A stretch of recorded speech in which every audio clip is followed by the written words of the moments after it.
Hello, and welcome back to Dev Game Club, a weekly podcast in which two veteran game developers look at games from the past to discuss their relevance and impact today. I'm hosting solo today, as my co-host has another obligation, so I'll move right on to introducing my interview subject and guest. My guest today got his start in the industry in QA, notably working on a first-person children's puzzle game called Mortimer and the Riddles of the Medallion, or as I've heard it called, the MIDI Snail game, and maybe the only children's video game to reference the Donner Party.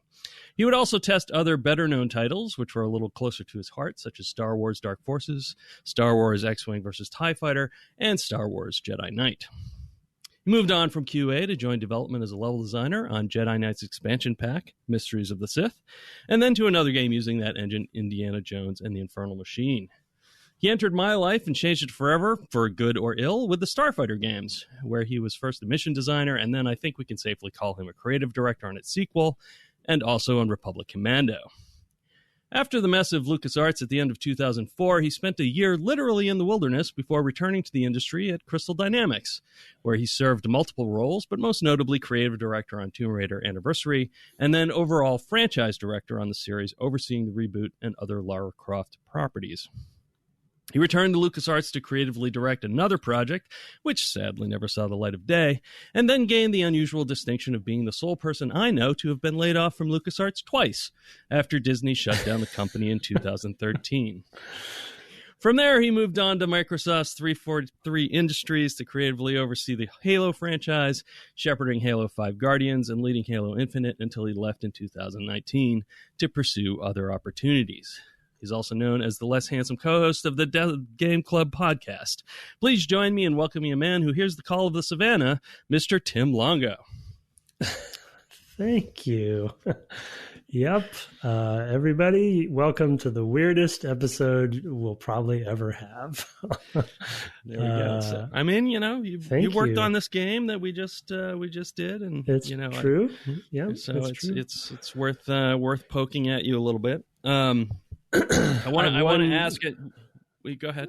I was just going to say one small point of comparison, correction. I was not the creative director on Tomb Raider Anniversary, the main title. I was on the Wii port. That's right. Yes, right. Jason Botto was the creative director for the original, the overall, PlayStation product. PlayStation 2, Xbox 360. Anyway, just a small thing. Yep. That's right. I had forgotten that. And it wasn't particularly noted in your Moby Games page. I was like, yeah, that's right. You worked on that. And then now you say that. I'm like, that's right. You did the Wii version.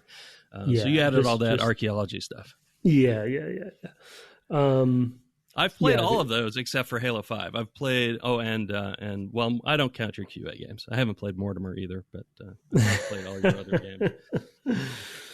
Well, let's see. Have I played? No, I haven't played Tacoma, and I haven't played Skyrim. So there you go. Yeah.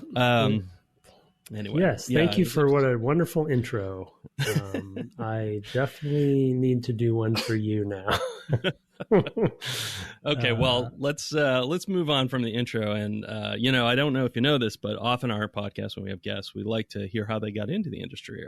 Our audience is always kind of curious. And I don't actually know that we've ever talked about that with you, at least on the podcast. I do know a little bit about your life before. I don't remember. Yeah, I don't remember if I've brought it. If I've ever brought it up before. Just kind of in general terms, but how did this start for you? Well, I mean, we get the question occasionally, right? Of how do you get into the industry? Kind of questions. And back then, it was just the wackiest, weirdest things, got you into the industry. Because it was just a weird, and even before then, that was even starting to sort of settle down into a real industry. But even before that, it was even crazier. As you being the older of the two of us, you will probably share later. But no, I actually came in later. Yeah, right. Even though he came in after me. I'm a theater nerd, theater geek, and so from essentially junior high up, I had been studying and, doing theater related stuff as my sort of main outlet. So I ended up going to college for that. And I did mostly acting for a lot of it, but then I actually about midway through in high school kind of started getting into directing. And then in college, that's primarily what I studied, though I did both, my wife as well. And so we were in the same program. And so directing was my education, but literally, like, as far as getting into games, it was literally answering a newspaper ad, like a newspaper ad. Like, yeah, I was gonna say, remember? Hey, so yeah, did you know there used to be a section in the newspaper just of ads, sometimes for like for sale, for this, whatever, rental properties, but also jobs. Yeah. And I didn't even find it. It was a friend of mine who, ironically, I just told the story for him because he just turned 50, and they did like because of COVID, they did like a video recording of everyone wishing him happy birthday and tell a story about, a favorite memory. And one of my favorite memories of him, his name's Lanny, is that, he found this ad for me. I mean, he basically obviously changed the course of my life because I was all about theater at that point, and both of us are gamers. And I probably told this story during the Dark Forces series that we did, but he and I would actually play pseudo fake co-op Dark Forces, where we would be at home on the phone playing the same level at the same time. Obviously, that game is not co-op, but we would pretend that it was co-op, and we would basically talk back and forth, like, "Where are you? What did you? Where are you here yet? Are you here?" And so it was this weird, forced co-op situation. And so he found the ad for me and said, "Dude, this LucasArts is not far from here, and they're hiring testers, and." Here's the ad, what do you think? And I think I was nearing the end of college at that point. And he actually helped me. I mean, I'm still an idiot, but I was such an idiot back then. He even, lent me a tie, I think. And, and we ironed a shirt or something. And, I went to the interview, and then we've had Reed Knight on, then Derleth, on the podcast, as we've referenced many times. And he was actually in my interview. He was in QA at the time. And so we talk about that a lot back in the day.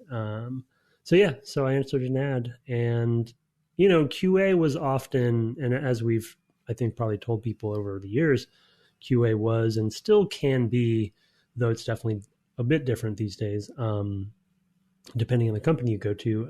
It was a good entry level way to, literally start at the bottom of the ladder and see where things take you. And that's literally what I did. And LucasArts was definitely known because, as we've talked about from time to time, specifically level design was such a weird discipline that wasn't really easy to understand how to find or recruit people for.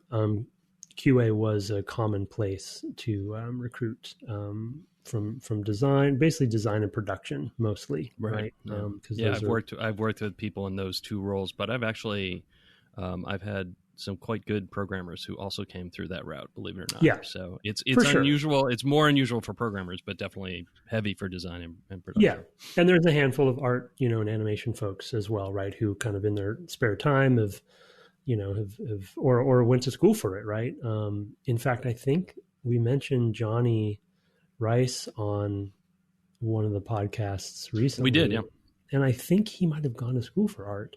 Anyway, I don't know if that's where he ended up, but yeah. So anyway, it's a good way if you're interested to, it was back then to get in. It's foot in the door, literally typical foot in the door stuff, and that's what happened. And and I definitely became friends with Reed and and Daron and Dan Connors and people like that, and then that allowed me to and then when Jedi Knight finished being such kind of a legendary game, they were working on the expansion pack, but then a lot of the level designers, in fact most of the level designers that were working on Jedi Knight either went on to other projects like Indy or something else, or those most of our listeners are too probably young or maybe to even remember this stuff. But after Jedi Knight, it was actually a pretty big exodus because that game was so successful, and it split into two offshoot companies, one being Nihilistic with Ray Gresco and Rob Huebner. Huebner. And then Justin Chin broke off into a second company called Infinite Machine. Was it Infinite Machine? Yes, Infinite Machine. Yeah, and so they broke off and got two different deals, one with Activision and one with GT Interactive. And, essentially like building on the legacy of Dark Forces and Jedi Knight. So that basically left openings for a lot of design stuff to, people in QA to move up because they kind of had a big vacancy there. So it was kind of opportunistic for me. I was wondering if you had any QA leadership roles. I didn't, I don't think we call that out much maybe we did. I don't know. But were you ever a QA lead? I mean, I know Reed was. No, I was only right at the end of X-Wing versus TIE Fighter when Dan Pettit had left to move on to his next project. There was a phase there for like maybe the expansion pack where I think I was technically the lead, but it was very short-lived and I moved into design quickly after that. So I wouldn't really consider that like your real lead because, QA lead roles are serious business. And I never really got to do like a full cycle or anything like that. Okay. Yeah, I was just curious because I know that that's like an avenue for leadership roles as well, and often producers back then because they showed a talent for organization, basically, right? And they had the opportunity to move up. Yeah. Yeah. No, a good QA lead is worth their weight for sure. Yeah. We were pretty lucky with those in general. Mm-hmm. Now, one of the things I'm sort of curious about, especially in those first couple of games with the Sith and Indiana Jones, is like how much did your theater background sort of like help? Yes. I would actually say more than I thought it would.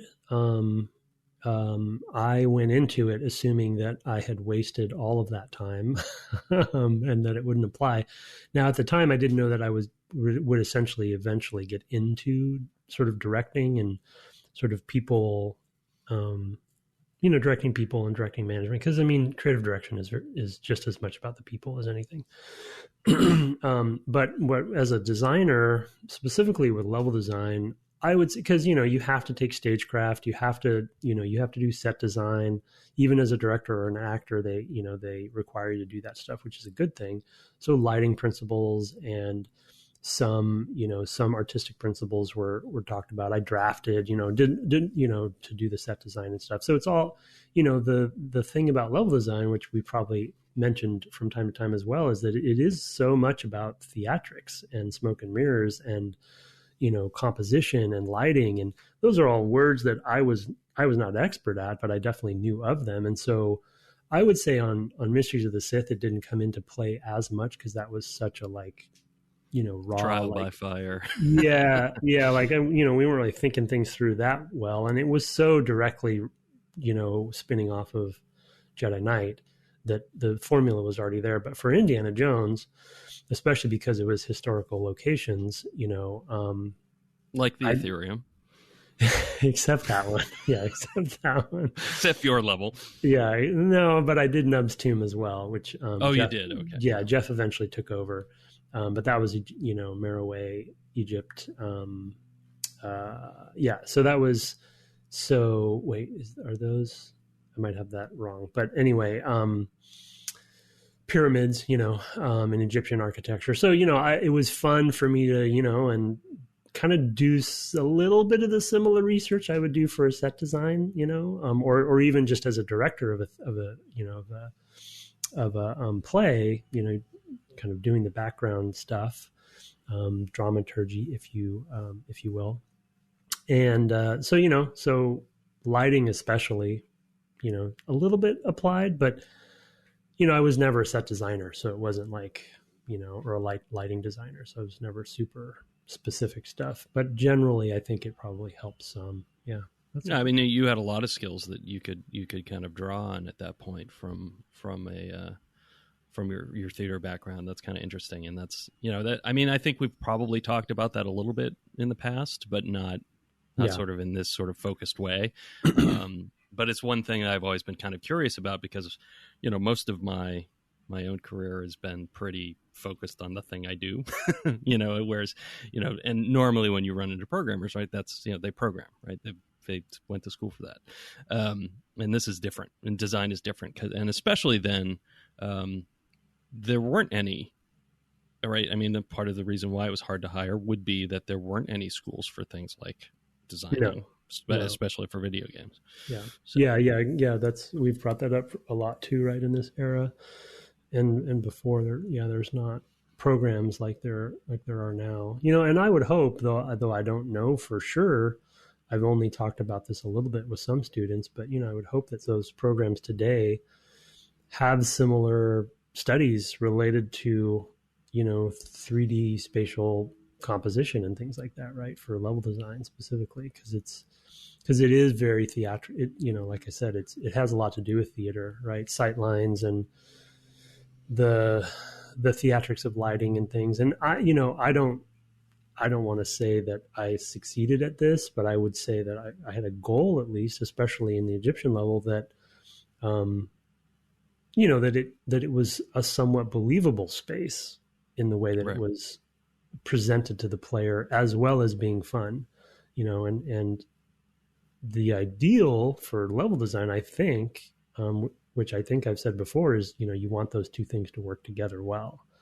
Obviously, gameplay should always win, but if you can achieve a nice marriage of the both of them, then I think that makes the best levels, because you want that drama there as well.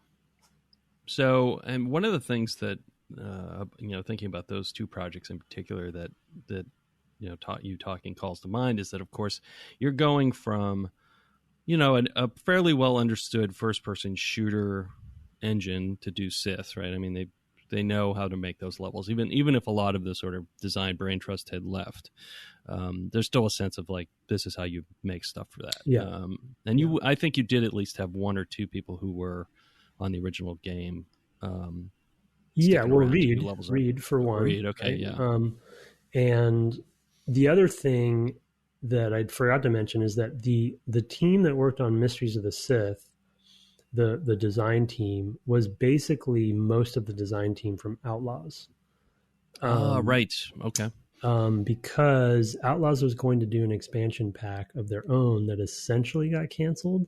Yeah, fistful of missions. They kind of fistful of missions, which were was boxed up whatever was left, but they didn't make it a full story. Yeah, and it was pretty far along. But I think they obviously said, well, Jedi Knight did so well, we should use those resources that way, and so they all shifted over. So that team, Mysteries of the Sith team, was still pretty seasoned. Kevin Schmidt, for instance, and people like that. Ryan Kaufman, who also came from QA, by the way. And he eventually went on to have a, good career at Telltale as well. Yeah. Oh, and we talked about him in terms of RC because he was one of the writers. Correct. Yeah. So moving to Indiana Jones to kind of sort of complete the thought. You're moving now to third person in that engine. Probably having more controls to do. As I recall, there's some cinematics and things like that. Was that a separate team, or were the designers doing those things sort of in the engine? Like, what was all that like? I remember that thing had a kind of a scripting language in it as well. Yeah, totally did. Yeah. So you were doing lots of different sorts of things. You want to sort of talk a little bit about those challenges? Yeah, I mean, my memory, which isn't good, my memory of the transition there was actually pretty rough, because I was a big Tomb Raider fan back in the day, as was Hal. And so I was really excited about it. But I think, yeah, and as we've talked about in this era and had some level designers on, like this was also the era where level designers did a lot of different things, right? Other than texturing, level designers were really the world modelers, And to your point, many, not all of them, because there was, I believe, separate sort of cinematics focused people, but cinematics in a way, 3D cinematics were also still in their early stages. So the concept of having a cinematics team was not, like, there wasn't a fully devoted one, but I don't believe. So, smaller cinematics, we were actually just scripting, right? Like we would literally move cameras around, move characters around. Yeah, disable controls was probably the first call, right? And then the next thing is like, move the camera this frame, to this spot and that sort of thing. Yeah. And all of that's in script. So like, we're not programmers, right? We're terrible at syntax, and debugging was not a good thing in that engine. And so it was just a nightmare. But, my memory of the worst part of the transition really was the camera, because the studio didn't really know much about third-person cameras. Not just the industry, but like the studio was behind, I think. And and we played Tomb Raider for the podcast as well, and that camera was very tanky, very stick, coming out of the back of the character, very stilted. And that really wasn't, and as we talked about Tomb Raider, the way that game was constructed and its sort of grid based, I'm talking about Tomb Raider now, grid based, cube based world, the camera maybe made a little more sense in that way because it was so like grid oriented. But with Indy, we had the freedom of the engine that, Jedi Knight, which essentially later they turned it into a different new engine that was called Leia, I think. And then, or no, it was Leia, and then it turned to Marcus. And then, right. Yeah. Of course. But that we didn't have good camera rules, right? Because we basically we weren't on a grid. We could make whatever geometry we wanted to. And that's a nightmare for camera. And we didn't have camera designers, or anything like that. It was just, tech and sure you did. It was called a programmer. Yeah, no, that's what I mean. It was essentially it was all algorithmically controlled. Yeah, it was like the old days, right, where programmers were designing and doing everything, which is how it was for a long time.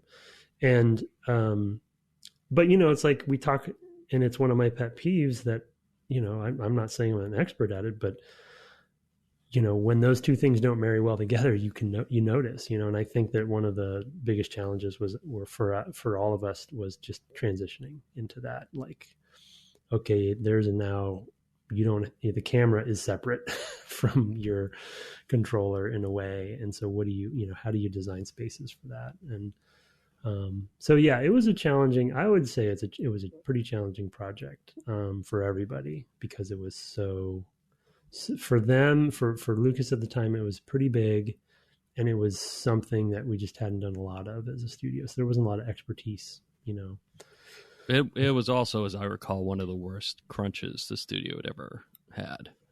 Yeah, could have been. Yeah. I don't recall. Yeah.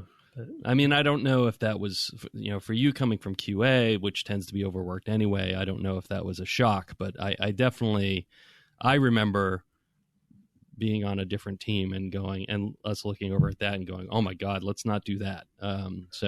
Yeah. Well, and our ship date moved a few times, and the, all of our estimates were always off, like we didn't know because nobody had made this kind of thing before. We didn't know how to estimate, right? We didn't know how long things would take. And so it just kind of kept going. I mean, poor Wayne Klein. I mean, he tried to keep it all together. Yeah. There were multiple producers on that thing, I think, but he's the one that I remember the most. And he was the one that largely had to, work directly with Hal and figure out how we were going to ship this thing when the Jello settles. Yeah, and that's actually, I mean, that's a good segue, because Wayne Klein was also at the same time, which is how different the industry was, and was also the production manager on Starfighter. Oh, yeah, that's right. In the early days. And then, eventually he left LucasArts. So moving over to that, you came over, I guess, as a mission designer. The project was already underway. Is that right? It must have been. Yes, it was definitely underway. Yeah, it was.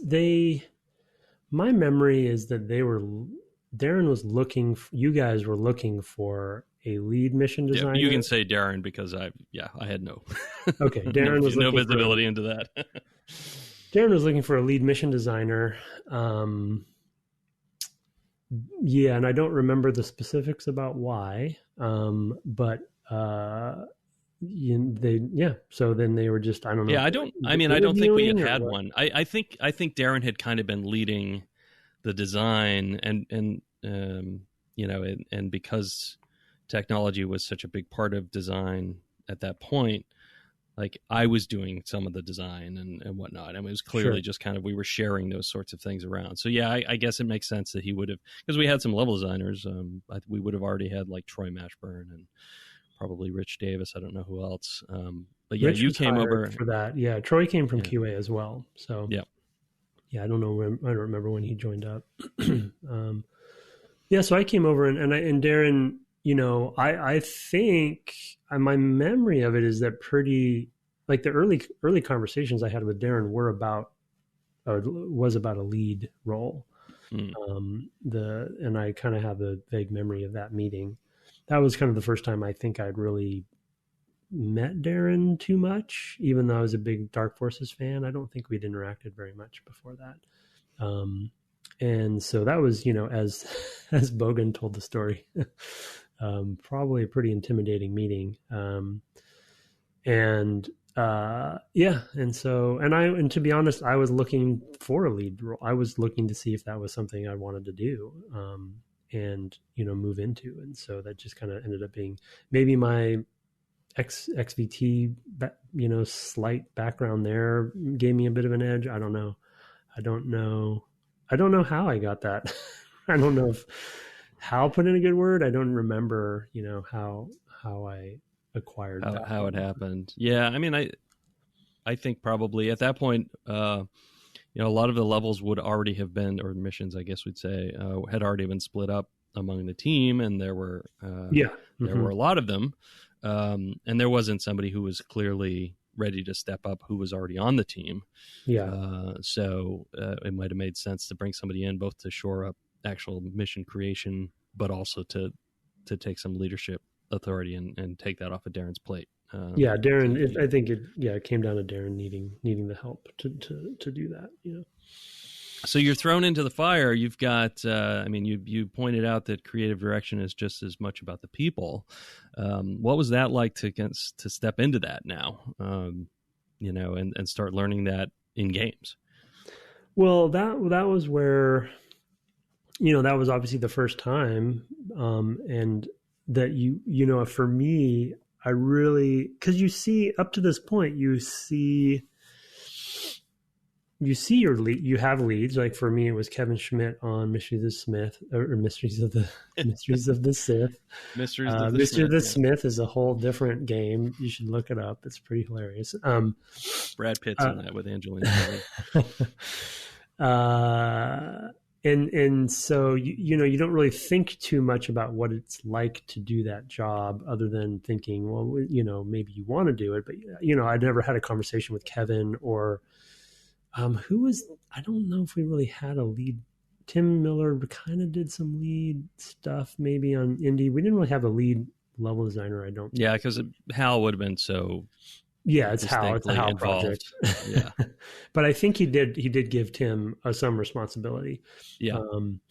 But anyway, once you actually have it, and I think with Daron specifically, which in retrospect I look back, fondly about, is because he definitely, and I think maybe some for you as well. He was my first like industry mentor. Like real, like not just calling me to task, but also helping, and like shining light on things that I was just too naive to even realize. And with leading specifically, it's like, it's a whole different job. I came in, assuming that I would be picking up 3 levels and, and like doing a lot of work and stuff. And it just quickly it wasn't that, it was doing the other stuff. And on the people side of it, management, and, we've said this from time to time too, like it's a different job. It's a different talent. It's a different, in many ways. So there's a debate in the industry that's been, at least as long as I've been in the industry, it's always been around of, being a lead is, do you want managers to be, is it possible to have a manager and a creative lead be the same person because they're 2 different talent sets, and it actually is kind of, in my opinion, rare to find somebody who's good at both. And these days it's hard, even as speaking as a creative director, leading a team of creative people, it's even hard to find people who want to do both. These days people are kind of wise to it, and they kind of like, oh yeah, I want to be a lead, but I don't want to manage people, Right. But some on big teams, you have that luxury. Small teams, you don't have that luxury. You need people that really step up to do both, but they're different talents. And I think that was my biggest realization on Starfighter is that, sure, I want to be a lead. Yeah. I want the responsibility. I want to, be able to help make these decisions, but oh my goodness, management's hard and I don't know what I'm doing. And I've never had, I've either directed theater where that structure is very clear, everyone understands how it works, or I've been a level designer. I haven't done that before. And so, Daron, being a very business oriented person and, being very learned in the concept of management, and he was just good at that stuff. So I think he helped me a lot in that regard. But it was definitely huge shock. I think theater helped to some degree, right? Because you have to be sort of good with people and negotiating with people and diplomacy and like getting them to implement the direction you're trying to go after, but not do it in my opinion, not do it in a super a-hole way, So there's a certain sort of skill set to that, that I didn't have. Yeah, no, I mean, it requires a light touch for sure, and, I think I've already said in this series that one of your strengths has been your ability to build consensus. I guess moving on to Jedi Starfighter, that was a game where we knew what we were building a lot more, but we had a lot less time to do it. Yeah. In fact, we had some bigger visions for what that game might have been, but we had to bring it all in because, hey, it's got to be done in, I don't know, 11 months, something like that, 10 months. I don't remember what the exact number was, schedule was. Crazy.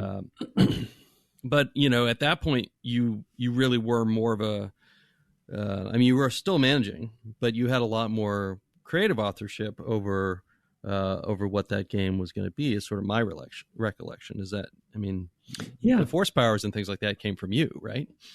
Yeah, for sure. And I think it's twofold. One, I think Daron was ready and wanted to start expanding and changing his own role in the studio, right? Mm-hmm. And looking toward, I think, an EP type of situation, which he did eventually do. And that left an opportunity for me. And I would like to think, I don't remember if he ever told me this, but I would like to think he also was seeing it as potential opportunity for me, to mm-hmm. vacate a spot and give me more ownership, because hopefully I think he was relatively happy with Starfighter in that regard. So let's repeat it. So it was just basically an opportunity for me to move into that. But yeah, it was that was my first, essentially, what's the vision of this thing? What bets are we going to place where, and how are we going to focus it? And to your point about like the speed of that project definitely was a challenge, and and a bummer in some ways. That was the only project, I'm trying to think really quickly, basically the only project I've ever been on that was a direct sequel of something we had just shipped and that we know really well. Mm. And in a way, I think we've said this from time to time again as well. That's a bit of the dream, regardless of the timeline we had. Most of the time, if the project went relatively okay and you were happy with, I'm talking about Starfighter, we're like, yeah, we lots of things we made mistakes on, not perfect, but we enjoyed it. We learned a lot. Okay, now let's do one where we, let's improve upon that. And so I don't think, I've never gotten that before. What do you think, sort of looking back, what were the pillars for you? You mentioned that as kind of, we talk about that for every game, for takeaways that we kind of retroactively, or it just kind of comes up. But for you going into that, what were your pillars? I mean, I certainly have some thoughts, but I'm curious. For Jedi Starfighter? Yeah, for JSF. I think they were more feature-based. I think it was more...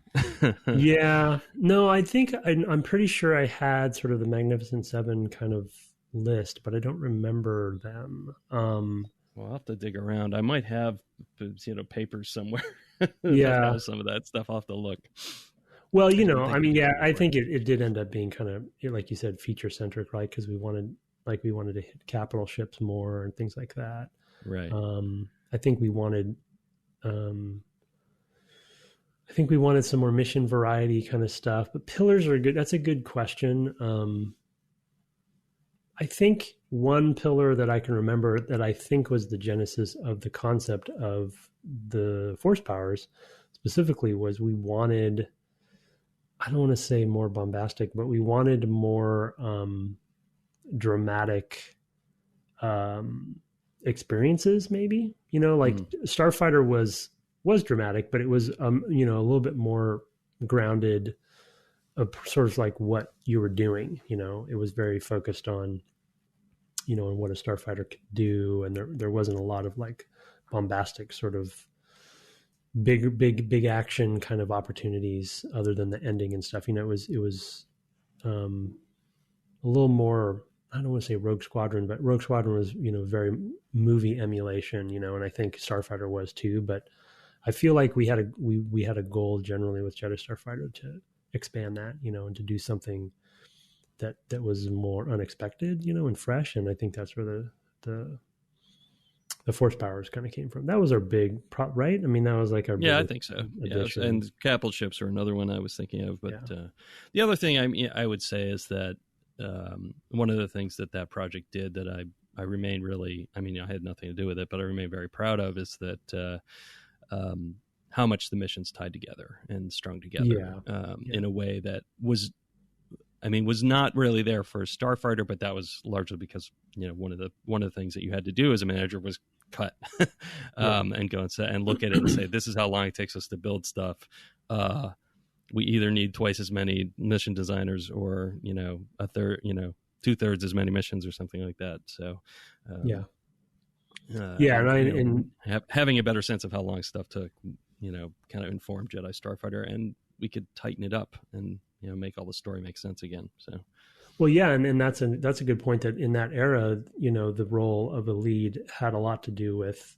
So there's actually three things that leads, and that this is still the case on teams today, depending on the size as well. But there's also the production side of a lead, right? So you have management, production, and creative in a lead on a small team then and in many cases today.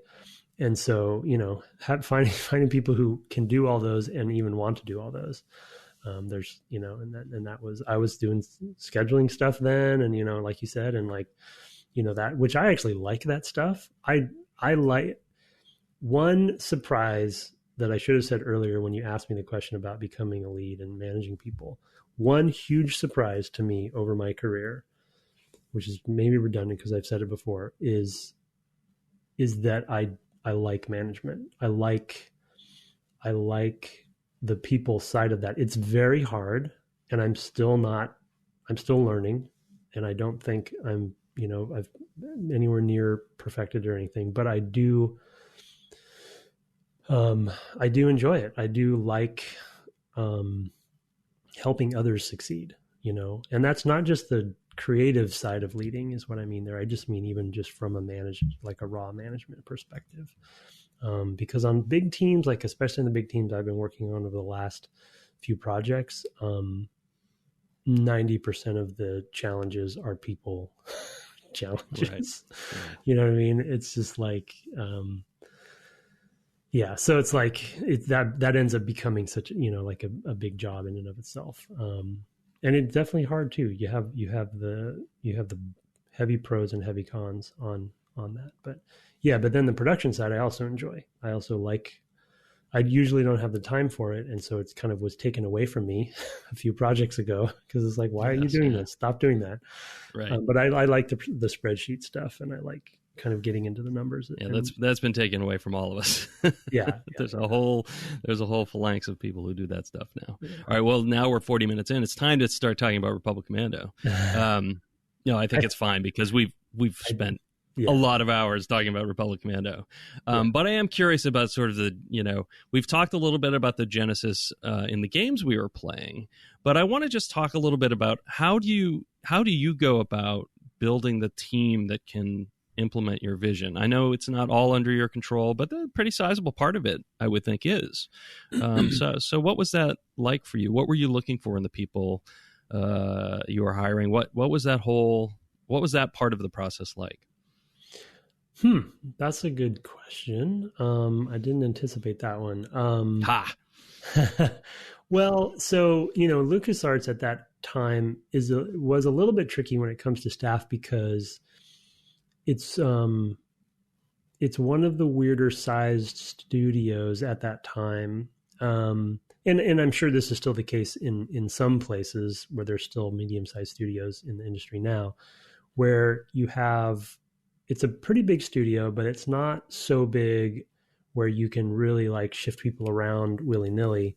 And so, there's multiple projects happening, but the opportunity for getting the right people at the right time doesn't always work out timing wise. You know what I mean? So, and in fact, we got a little bit of that taste when we talked to David Bogan in that interview, because he was kind of talking about his transition between projects, right? And kind of being in limbo for a little bit and having a canceled project, and like, what do you do with those people? So that there's a fine art to kind of like, moving those pieces around the board.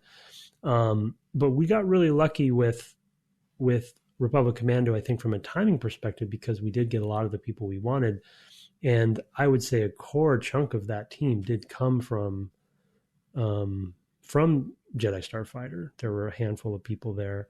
But, when it comes to the general question of like, how do I look for staff or the people that I want to make up the team, I got to be honest with you, the number one thing that I always look for first is people that I want to work with again, or want to work with at all, or, maybe I haven't worked with them yet, but I've wanted to.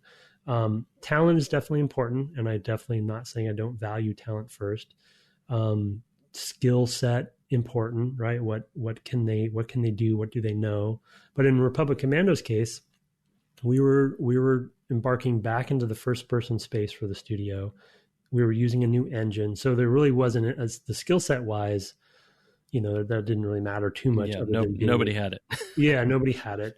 So that wasn't as much concern. But for instance, like with Reed or somebody like that I would have sought out, not only, Reed was an example where I knew we could work together well and he had the talent, or Jeff, or, Jeff Jones, or ended up being Kevin Schmidt at some point. And Harley, like we talked to Harley as well, somebody who was, who had made the transition. And I guess, long story short, I value the relationships that you are building when you're making a game. And I think ultimately, like, yes, there are the people who are extremely talented, and I'm not saying any of the people that we went with are not talented. But sometimes you get the folks that, that is what they lead with, and working well with other people is not what they lead with, because they think they know they are, and they are, so talented that they can kind of get away with more, and I think a team makes a game, individuals don't make games, teams make games. And so in my opinion, I think getting a team that gels well together is the goal. And so that's what I value, especially in the design team. When I have the ability to staff a design team, it's like, what is the combination of people that will work really well here? So I guess that was a long-winded way of saying that, but yeah, no, I think that's well said. Regardless of how you got there, I want to close, I guess, because we're getting to the time that we set for ourselves. But I want to close with, I've said multiple times, that one of the things I've always admired is your ability to build consensus. So I guess my final question is like, how do build consensus? Like, what skills do you bring to bear to do that? Like, how do you personally do that? Because I don't think that the ways that I do it are the same. Mm-hmm. So I'm kind of curious about it. Yeah, that's another good question in that I don't know if I've really sat down to dissect or deconstruct it. I guess if I off the cuff it here though, and by the way, one valuable lesson I've learned over my time, and I think we did hit a sweet spot on Republic Commando, but consensus can also go too far, which I'm sure you agree with, and I know you're not saying otherwise. But I've made mistakes where I think consensus has been driven. I've tried to drive consensus too much with lack of other elements, which I'll describe in a second, because I think consensus can only work with in conjunction with these other elements. And so I think as a message, like, thank you for the compliment on being good at building consensus, but you can't just use consensus to, in my opinion, build games. No, that's a fair point. Yeah. I think I might have thought that. No, well, to be honest, I think I might have thought that at one point because of just my personality and like how I think in general. But ultimately, there's times when it just really doesn't work and can't work. And so, by means of answering your question, I think that one of the obvious ones. So we talk a lot about pillars. We talk a lot about, and you asked me about Jedi Starfighter, and I couldn't answer it per se, but we talked about pillars early in this series. How 2 months ago, 3 months ago, whenever we started this thing. 6 long years. Jeez, what are we doing? And the thing about consensus is that you need boundaries for consensus, right? Consensus is not just a democratic, like, everyone get into a room, hash it out, and then everyone comes out happy. It's like, it's not like, I think I used to think that, that's like, but it's not. It's actually, you're going to come out of a room with not everybody happy, but at least you have a direction or a decision. But the thing is, you got to go into that room. And it's not always a meeting, by the way. I'm just using it as an example. Sure. Sometimes it's a conversation at a desk. But you want to go into that room with boundaries, right? A sandbox to play within and pillars, whatever they might be, pillars or the goals or the direction from a director or an EP or something like that. And then you let the team play within that sandbox. And there's the debates that can happen there. But you need to keep that direction. And then you have, it's listening is important. You need to make sure that people are engaged and listening to each other and sharing in a constructive way, blah, blah, blah. And then you have, ultimately somebody there has to pick the direction that is moving forward. And the other thing that I've definitely failed on is consensus, and I think also comes from being clear with people why the direction we ended up choosing is the direction. Because like I said, consensus doesn't mean everyone's happy all the time. It can, and those are good, rare moments. But if the people who don't totally agree or maybe, just slightly disagree, if they don't understand the motivation for why we're going down the direction, and we did build a consensus. Okay, this is the plan. Let's go. Okay, everyone in? Yes, we're in. Let's do it. I get it. I may not agree, but I do get it. you need to make sure everyone has that. And I think that if people don't feel the respect of that, you don't actually end up building consensus, because you have that sort of underpinning of resentment or whatever, and so I would like to think, again, didn't always succeed at this, still fail at it today. I would like to think that I would spend the extra time with somebody if they still didn't, see why the group did want to go, why we ended up going in this direction, and to really value their perspective, to make sure, because they would end up probably having to implement something, right, based on this consensus or this direction that we're going, that maybe I ended up having to be the one to make the final call on. And sometimes, and oftentimes, that is required and necessary to have that leader do that. But if they're the one in the trenches doing the work and they're just pissed off about it or don't understand, it doesn't work, and it ultimately will impact the game.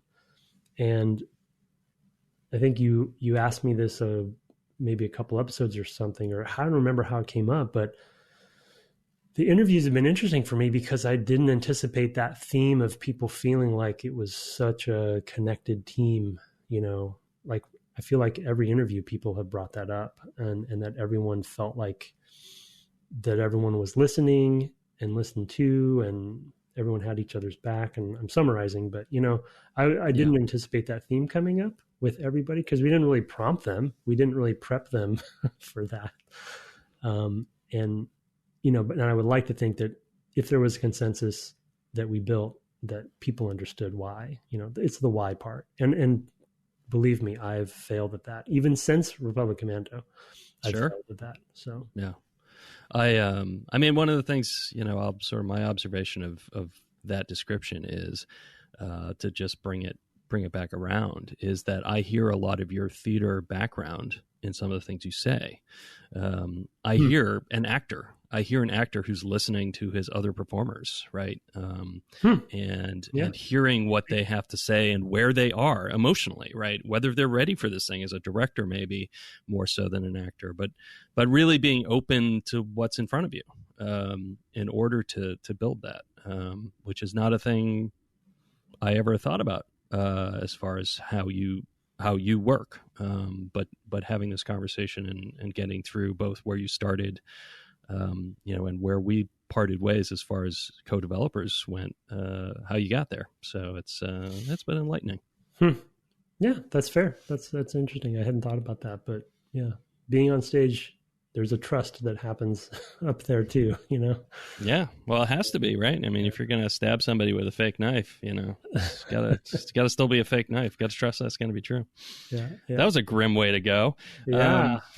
All right. Well, I know we're not at a point where we're pushing anything in particular with you, other than I hear you have a podcast, so that's good. Yeah. But yeah, thanks. I want to thank you, Tim Longo, for coming on. Where can people find you on the internet? I'm at Tim Longo Jr. That's JR with a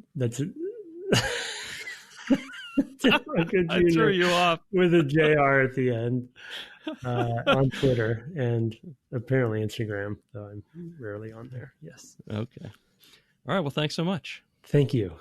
Fly the sliding skies, Mortimer and the rails of the Hello and welcome back to the second part of this very crazy episode that I guess is going to work. I wasn't sure, but I think it's going to happen. I am your host, Tim Longo, for the second half of Dev Game Club, in which we're doing more interviews for the Republic Commando series. And I have yet another interview here with a special guest. I am running solo on this half as well. Brett had other engagement, which I'm about to introduce to you now. I'm excited to introduce Brett Duville to the podcast. So Brett began coding at an early age on a mainframe computer cooled in the basement of his college labs, I believe. That's how the story goes. He claims he played the earliest video games on those mainframes via his dad's work back before we knew what video games were. Brett started in industry in 1998. I'm pretty sure it was 98 at LucasArts after cold emailing Tim Schafer, hoping to get an interview because he was such a nerd.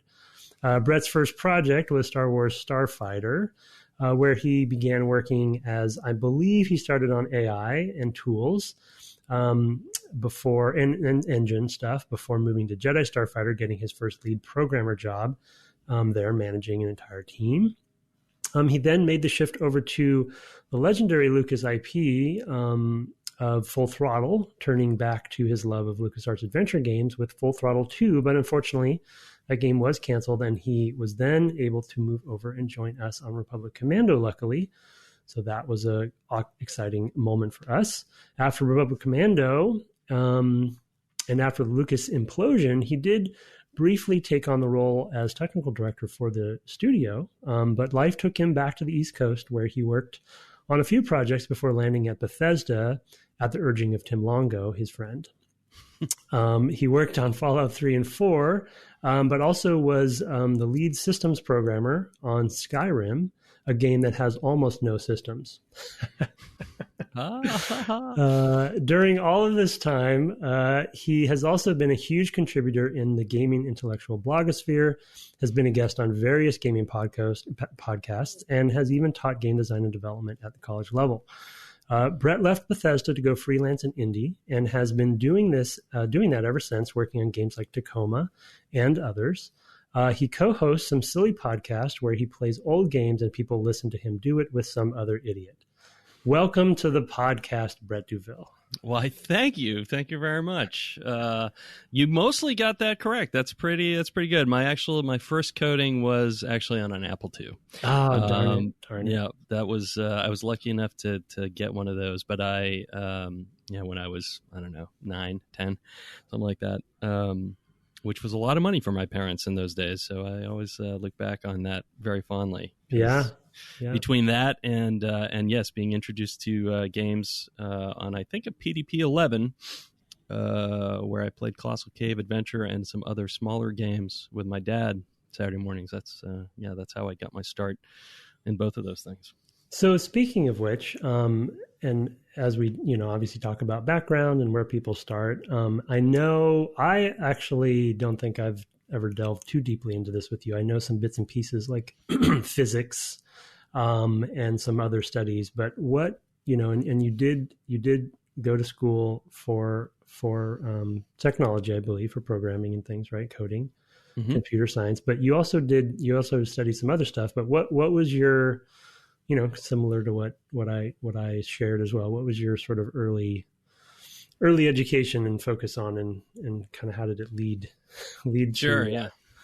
So in high school, I had kind of drifted away from playing a lot of video games. We never got another computer. We had the Apple II. Oh, wow. I got that in 1980, I believe. I think it was Christmas of 1980. And so that's the only computer I had until I went to college, when I got a Macintosh SE80. Wow. Which I didn't code on either. What were you doing? What would you do with all your free time?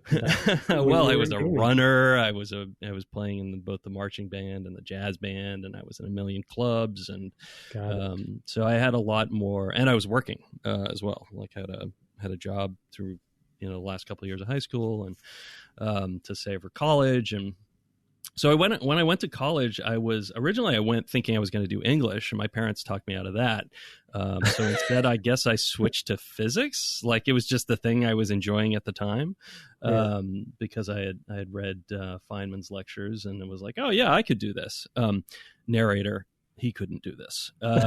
Physics was way. I mean, I'm a reasonably smart human being, but the level that you have to be able to do physics professionally, like not as like a high school teacher, is far beyond my ability.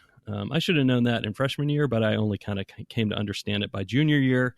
And so I started cramming in classes so that I could basically apply to grad school for computer science. So that's when I returned to computer science. My undergraduate degree, it's a liberal arts degree, but my majors were physics and philosophy.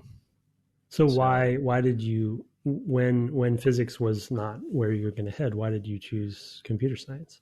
Well, I thought kind of what I had been, like a lot of things will tell you, like, well, look back on when you were a kid and what are the things that really appeal to you. And for me, one through line was computer science. One thing because I did program into high school. I started programming when I was, like 9 or whatever, and was still programming in high school. I just hadn't done a lot of it in college.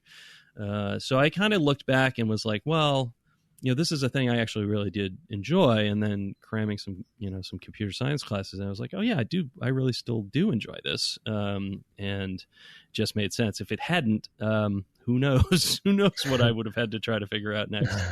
But that really matched up well. And I ended up staying at the University of Pennsylvania for graduate school and a master's program, which ultimately became a PhD program for me. And then ultimately I left that because I sort of saw the way academia was going, which was that a lot of money was drying up for academia and things were going to get weird. In the computer science area, we were pretty well protected and we were going to have funding and all that stuff. But a lot of other disciplines were not. And I kind of saw the writing on the wall of like, this is going to be a lot of working for the military. And I'm not sure that that's how I want to spend my time.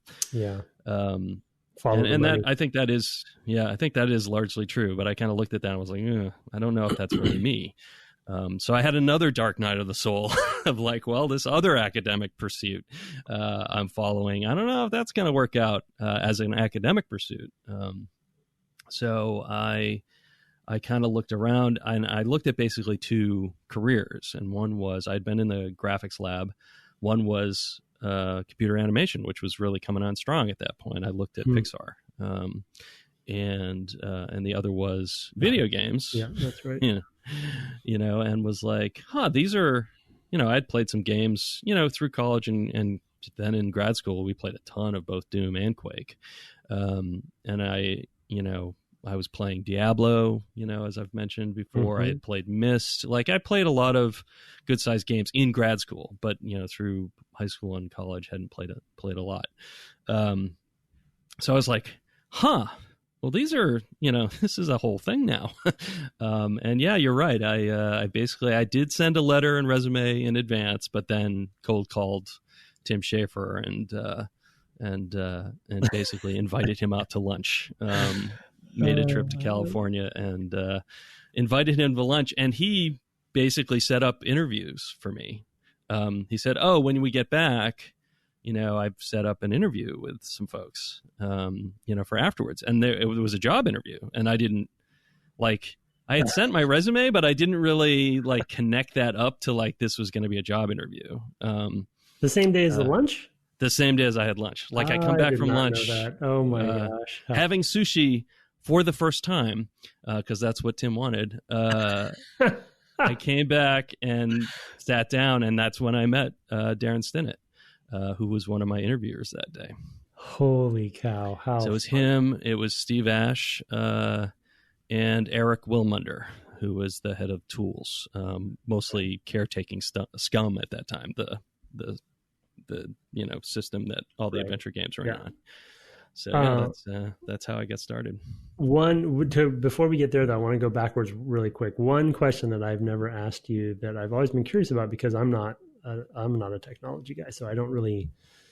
It's hard for me sometimes to, Caveman Tim doesn't understand, the progression of programming skill sets. When you were in grad school and focusing back on computer science, what kinds of computer science were you mentioned animation, but what were you learning? What were you focusing on? Was there, because there's so many sub disciplines in the games industry, and then how did that lead to Starfighter, what you ended up doing on Starfighter?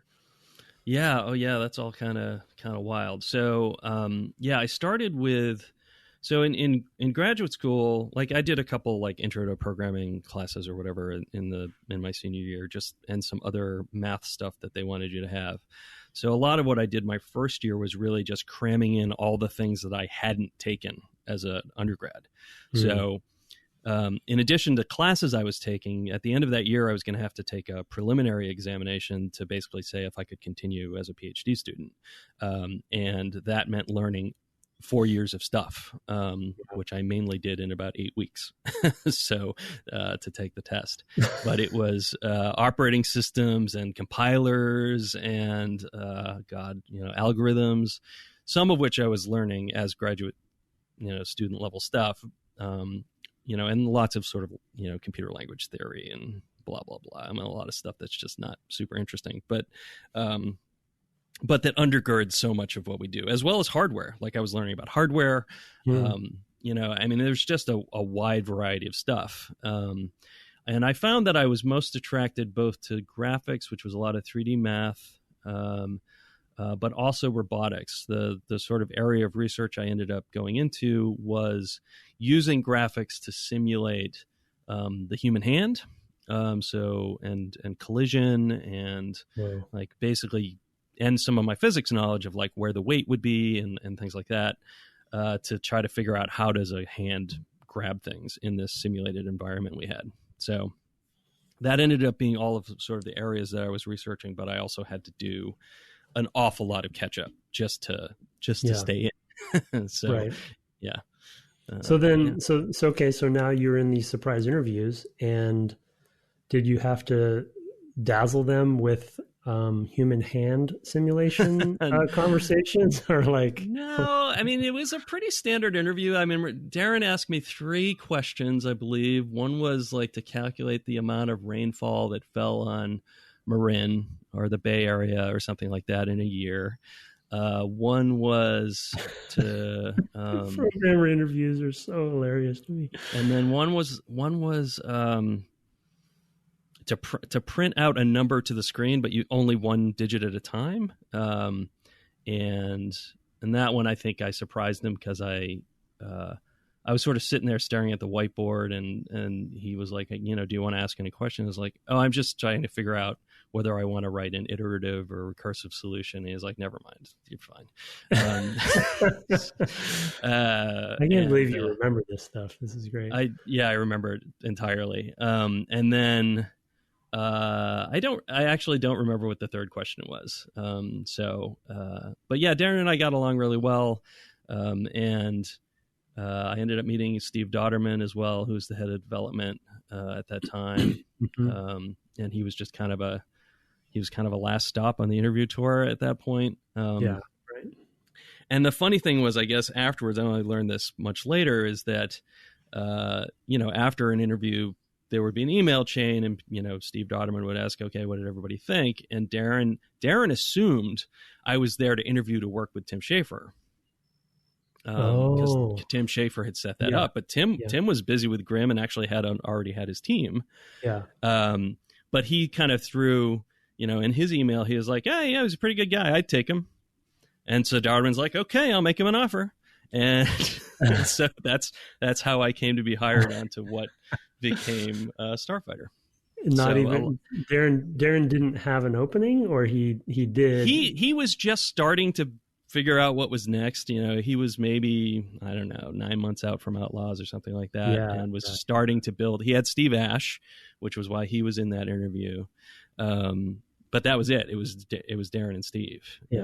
That was the whole team at that point. In the early days of Starfighter, which we might have talked about somewhere, but maybe not, it was much more of a not traditional, but more semi, right? It was more semi. Yes. It wasn't action oriented like we ended up with, right? It was more, it was originally intended like to be a TIE fighter. Yeah, exactly.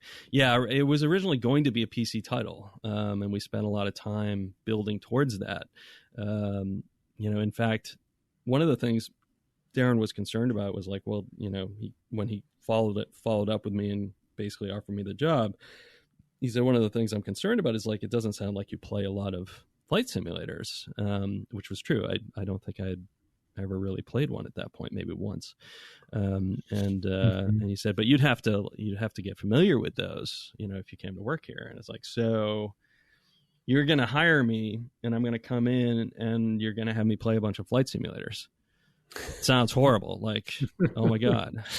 And that's basically how I got my start. The first several months was me playing all the latest, FA-22 and I don't know, a lot of BVR games, Beyond Visual Range games. He gave me a book, the book about air-to-air combat at the time. I forget the title, but it's got air-to-air combat in the title. And living the dream. Yep. And I was like reading it because I didn't know anything about strategy, like in the air. Like I hadn't really even seen a lot of movies that had a lot of air combat in it other than Star Wars. Yeah. So like I had nothing to grab onto, and I was the gameplay programmer. I'm the guy who's going to make the ships that fly that way, and didn't know what I was doing. Okay, so that was my next question. That was a segue there to sort of the strategy and tactics, which of course when we had Daron on, I believe, go back and listen to the episode. He talked a lot about obviously his early days, and he was steeped in flight sim stuff. Right. So that was one of his favorites. So as gameplay programmer, and as like at this point maybe the second programmer on the team, early days or something like that, I would assume you were kind of a generalist as well. You were doing, because you did tool stuff, as I recall, too. I didn't do a lot of the actual tool, like things that you would click on and stuff like that, in edit boxes and stuff like that. We had a junior programmer, Garrett James, who did most of that work. But what I did do was come up with an architecture for gameplay objects, that would make up the missions. Descent Free Space, I think, had come out around that time, and maybe in early '99 or something like that. And they released a mission editor, and I went and looked at that and said, "Oh, this must be how the game works underneath in terms of building game logic." And it was a very event-based framework, and in fact, the editor that we made would go on to be called Eve, the event editor. EVE. Right. There you go. Got it. Yeah. And so I made basically a framework that could be easily filled in with data. The same thing was true of the AI, although nobody but me interacted directly with that. I went in and I built all the systems that the AI used, and then had basically configuration files that actually built how an individual AI worked. So there's kind of like a system, and then you fed it with a bunch of data. So yeah, it was wild. Wow. And what was that like? I mean, what was it like coming from academia so were you a LucasArts fan then? I mean, I was Doom and Diablo and stuff, but like, why LucasArts? Was it Tim Schafer? It was Tim Schafer's games in particular. I knew his work from Monkey Island and from Full Throttle. I had played some of those LucasArts packs. I had always been an adventure game player, text adventures first, and then some of the early graphics adventures, even a very early Sierra game, and Myst. Mm-hmm. So I kind of always knew, and the other thing was RPGs. So those were kind of the two things I played the most of until grad school. And I was playing, I mean, they were so expensive, by the time I was in high school, I wasn't spending my money on that. It was all going in the bank for college. Right. Where was I going? What was the question? Well, it was sort of like, what's the transition like? Right. Yes. To academia. Yeah. Such a funny, Lucas is a weird, kind of a weird place, and you're coming out of academia going directly into this. And honestly, not knowing what the hell I was doing. I mean, I'll be completely frank. I knew almost nothing about programming. I had done it as something I had done from very young. I knew how to think about how to solve problems to some degree, but like to actually build stuff that somebody else was going to use, not my strong suit. I learned more in the first year, probably even in like the first 6 months, but definitely the first year about programming than I had learned in my life up to that point. And I was very lucky that we hired Chris Corey, who was somebody I had known from Penn, and because he was so good, and Andrew Kermsey, another person that was on the project, who we've talked about before, ended up taking over graphics. Between the three of us, we basically wrote the whole game, with some other smaller contributions that we took over as people left, because this was also in the .com boom, so people were leaving the industry a lot to chase the money rainbows. But yeah, I mean, it was total trial by fire. I was responsible for everything, and in those early days, I was working with Wayne Klein on the story. So it was madness. Yeah. It was just absolute madness. How You're much like, what's going on? responsibility I had. I was hired as a senior programmer, which was ridiculous. Because I mean, I was the most junior possible. I was the greenest possible person. But I really had really, really good instruction from Daron, sort of about working on a team. Because one of the things I would say was the biggest change from academia, in addition to sort of the professionalism and working with people, but the other thing was, in academia, everybody's fighting over so little stuff. Like, there's no money. They're fighting about ideas that they fight really hard and dirty, right? You can't go into a meeting in an academic setting and everybody come out like you were kind of talking, where it's not that people come out unhappy. People come out just angry and, sharpening their axes for the next meeting they're going to have. Like, that was the environment I had come from. And I mean that literally. Like, all the grad students got along pretty fine, but like, you'd go in and you'd be with some professors and they'd be arguing about some paper, that they read or what they thought of, and it was just like ridiculous how petty it could be. So that was the thing I actually had to get over. I was used to really fighting hard for anything I wanted at all. Like, I want another 2 weeks to work on this thing, for some paper or something, would be some big battle. Like, you have to do this other thing and blah, instead of just go do the thing. It's funny you say that, because it's really interesting. That still can happen. Oh yeah, it does in games, but I'm sure it's at a whole different level. Yeah, it happens all the time. Yeah. It's ridiculous. Yeah. Wow. Yeah. That just seems like such a culture shock. And that project was, because Daron had obviously a string of successes, and I think he was a well-respected project leader in the studio. And so they gave him a lot of runway for that project. Right. So you guys, I mean, you were one of the earliest people on the project, and it was a slow burn, right? I mean, it was a slow burn for a long probably time. On that most of the time I was on Indy. Yeah. Oh yeah. I mean, it was a 3-year development for me. Yeah. So that was kind of rare back then too, especially on something, but it also went through a lot of shifts because of the platform change and all this. So then, your second project, which, congratulations, I think is actually a pretty big feat, if you ask me. Your second project, follow up, as we talked about just minutes ago, Jedi Starfighter, you became lead programmer. Yes. Yeah. Good job. So Thank you. I mean, I have a similar series of questions related to that, because I know, leading a team is something that's important to you and you've enjoyed over the years. What was that like? I mean, so Chris, I forget what Chris did. He moved to another project. Chris and Andrew started up an internal MMO. So they were building tech. Oh, that's right. I forgot about that. Yeah. That was great. It was wacky, guys. Yeah. But, of course, Andrew had that experience, and Chris was like, his eyes got big at the idea of doing that. There's a lot of production questions. Like, it was totally up his alley as well. So Andrew wanted to do it again. Little did they know that we had an agreement with Sony to not build one, at least not with Star Wars. So that was a whole thing because of galaxies. Yeah. Yep. But yeah, so they were leaving, and Daron.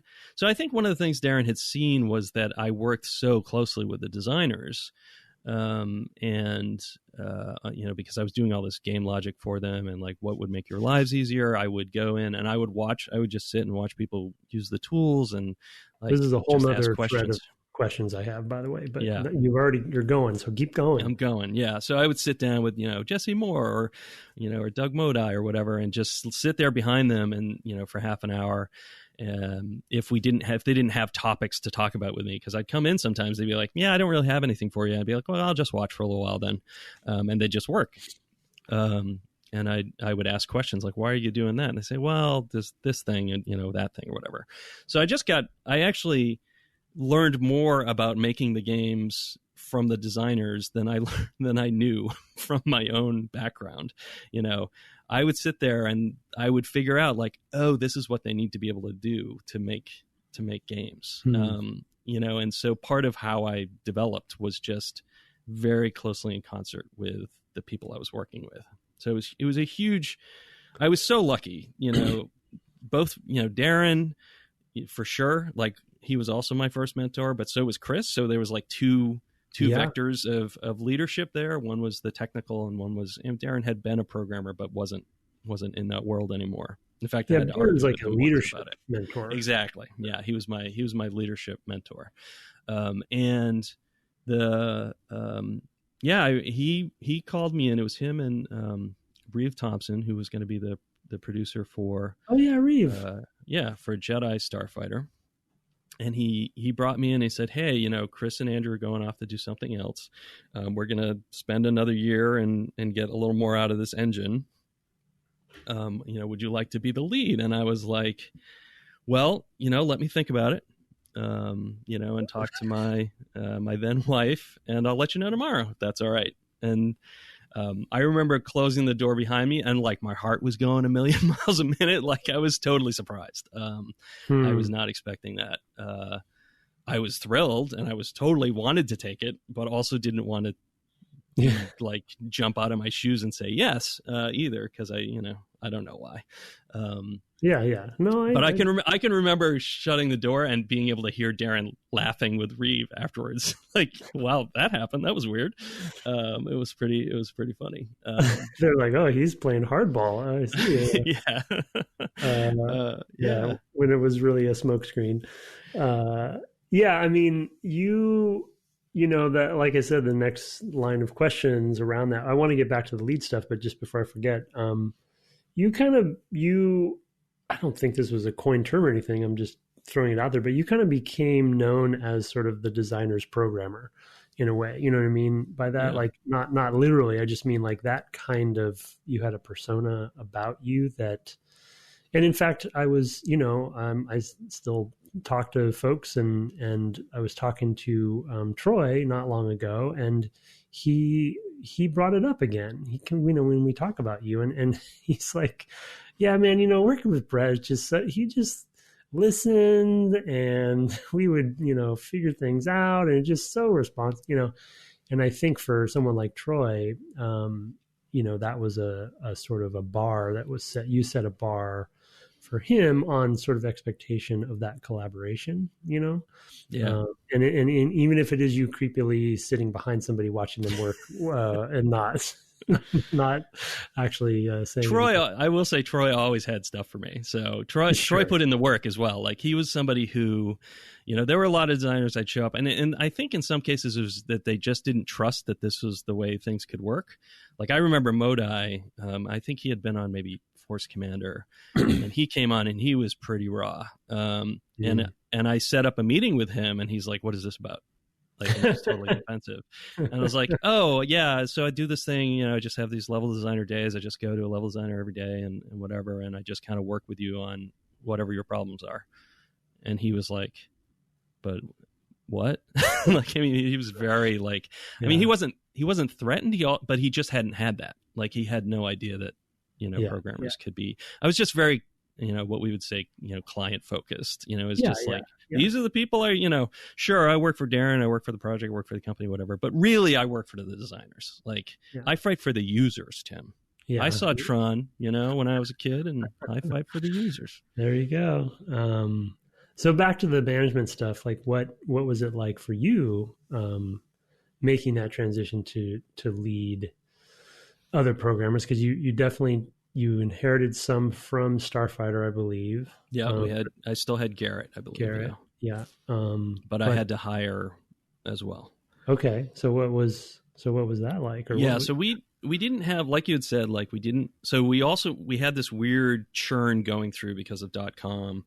and a lot of people leaving, and especially programmers could make bank at that time. And LucasArts was not paying those kinds of numbers. So the studio was losing people, and so we were going to have to hire. And I ended up going through and interviewing a bunch of people, and ultimately hired David Lee Swenson to do the graphics stuff.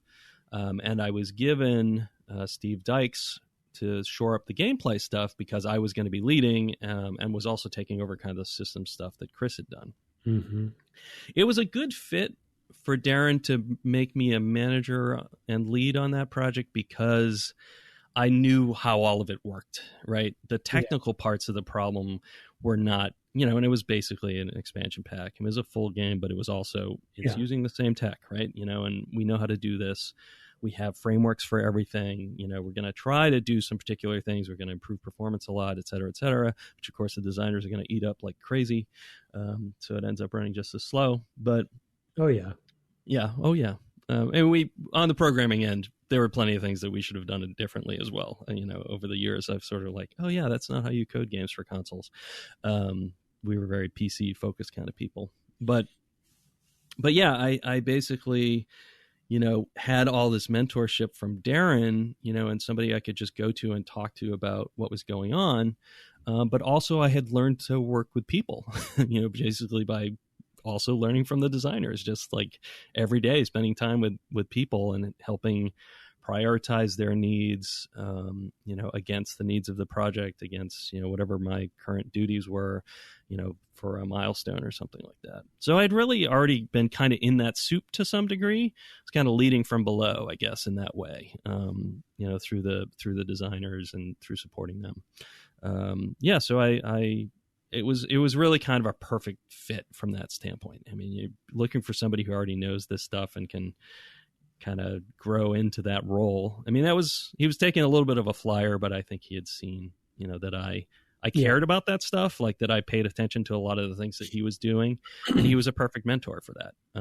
And I also, wasn't afraid to stick up for myself when I thought Daron was wrong, and would fight him. So I think he liked that too, that I wasn't afraid to tell him, hey, no, this is what we need. So, yeah, I think I had a bit of that in me too. So yeah, I mean, if I hadn't known that Jedi Starfighter would have been your second project, I think I would have assumed you would be the best lead as well. You know what I mean? Even though it was only your second project, I don't think you didn't come off that way. You know what I mean? I mean, for a lot of people, actually, many projects to become a lead, especially lead programmer. I think. Well, when I was talking with Harley recently, not for the interview, I can't remember why else we were talking. Maybe just on Twitter or something like that. She didn't know Starfighter was my first project this many years later. Oh, wow. Yeah. See, it just never comes off that way. So, yeah. Yeah. I mean, some say cocky. I like to say confident. So, yeah, I wasn't going to say anything, but you pretty much, there you go. So then you decided to take a break on the flight action series and, with our posse, and then is that how you remember it? No, I don't actually. What happened? I was not invited to be the lead on Republic Commando. Oh, you weren't? No. All right, let's get this out in the open. Yeah, get that out in the open. I think so, and I actually think that this was not a bad idea from Daron, but I think Daron looked at me as like, I'm used to working with you and Daron and whatever people I got along with, and he knew, of course, like I had only had these two projects. I was 4 years into the industry and thought I basically needed to see other projects, to see other ways that people work. So wait, is this your guess, or did you know? No, this, he literally told me this at the time. That makes a lot of sense, actually, to me, that he would actually strategize your career. And then, I didn't agree, and I actually found it quite hurtful at the time. I was like, man, I just want to keep working with you guys. Why would I go do something else? Yeah. But the other thing that was going on, and I know Daron was getting some pressure from our matrix management system. It would have been Malcolm Johnson at the time. That he wanted, Malcolm really needed engineers to go onto Full Throttle 2. And I had been, pretty successful working on gameplay stuff. They needed basically gameplay programmers, because at that time they only had the lead, David Worrell, and they had Vernon Harmon was doing like the combat systems for that game. A very, very ambitious game. And sent me and Steve Dykes both over to that project. Where I basically slipped back into a role that was a lot more like what I'd done on Starfighter. I was that MMO that was being built. They built a scripting language for that because they were going to run the whole server on a scripting language so that it couldn't crash the server. And we were going to use that new language as well for the adventure games that were being built in the studio going forward. So that and was the police, freelance police, the Sam and Max game, was also going to use this language. So I started developing the like console and PC client for this language that would be used to do all the gameplay for Full Throttle 2 as well.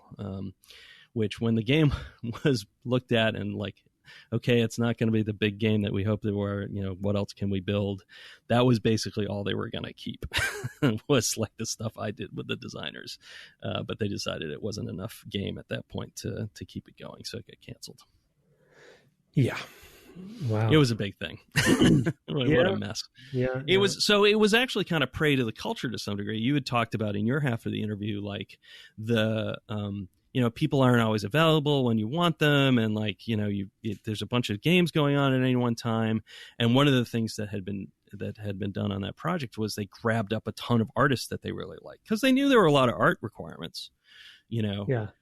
But they didn't have any game yet. Like they didn't have anything to put it in. So there's just a ton of lack of efficiency of like, well, we need to build all this art. It's like, well, what are the file formats? Like what, how much animation can you have? I'm just a million questions. Like, what do you need? What does the combat system actually need? There was basically, let's do a bunch of production art before we even have a prototype of what the game is. Yeah.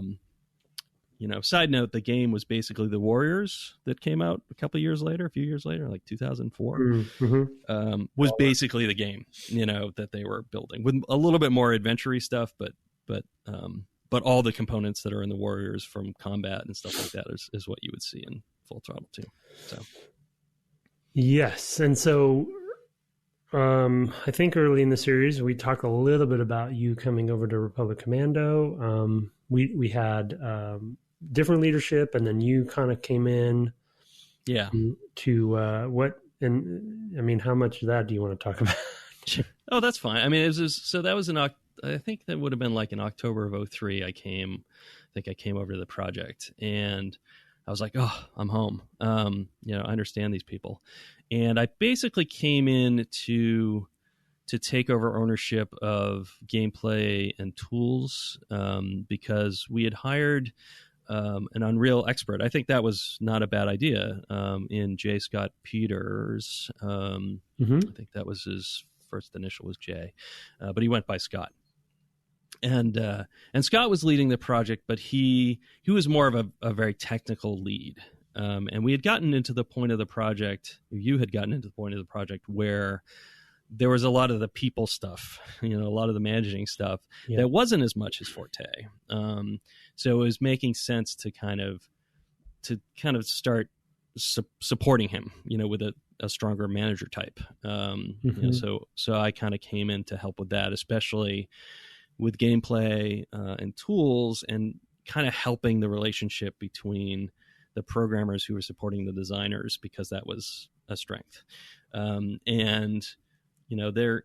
That was a point where they hadn't quite gotten into being damaging, but you could see it was headed that way, where, programmers didn't feel respected, designers didn't feel respected. They were both doing a ton of good work, and they just couldn't talk to each other in a way that made that apparent. Like it didn't, they were really just having a hard time meeting each other.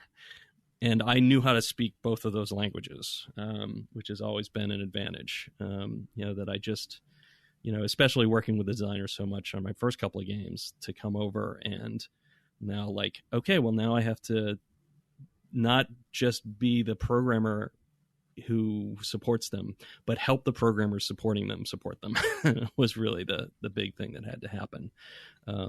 It was easy to look at the tech and go, oh yeah, there's a lot of great stuff here. They can't really see it, and they don't feel like the things that they care about, the designers don't feel like the things that they care about are being cared about. So I brought back the number one technical issue into the bug database. And I actually started just tackling those mostly. But that really kind of opened up the lines of communication of, oh, the tools don't do this thing, like the visualization stuff that I think we mentioned previously. Like, I just can't, it's hard for me to use the tools because I can't see the information that I need. I have to go look in a bunch of different places and make sure the tags match and yada, yada, yada. And just finding out those little bits of things were a huge help to everyone. So yeah, that's kind of how how I inserted my, alien, parasite into the body of the project. No, that's not it was only to burst forth later. Okay. It was a positive, addition. Well, but I'm, even introducing some of those small tools that you just mentioned, though there's a tactical aspect to that, which makes sense and was needed.